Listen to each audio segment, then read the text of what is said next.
everyone, welcome back to the Garden Office build maintenance update 5, and it's a bit of a special one. Anyone who's been watching a long time, you might notice I'm on the wrong side of the fence.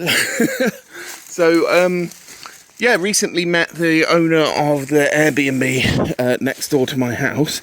Lovely woman, yeah, really nice, good funny chat with her. And yeah, she said, yeah, I can come over here and sort the roof or whatever I need to do, which is awesome. So yeah, just popped over to this side of the fence, and now we can actually see what the problem is.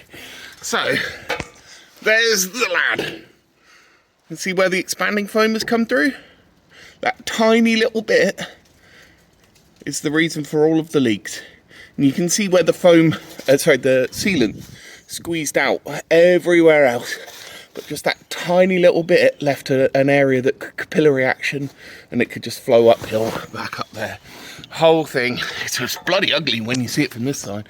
But I do also notice that we have a little bit of foam pinking out on that side, so that'd be the first leak from when I was actually building it.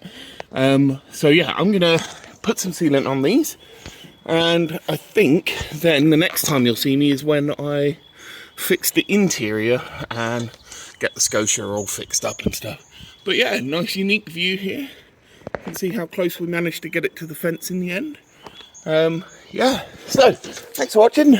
Sorry it's another short one, but you know, there's not really a lot to do on it nowadays.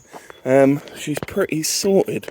At some point I will probably replace the barge boards and have a little look down there, make sure that we're still watertight and everything. Other than that, thank you so much for watching. I've been can of rabbit holes. Chuck us a like, subscribe, all that good stuff. Hopefully more people will find these and know not to use Kingspan insulated roof panels. Yeah, it's nice to see it from this side of the fence for once. Thanks so much. Bye bye.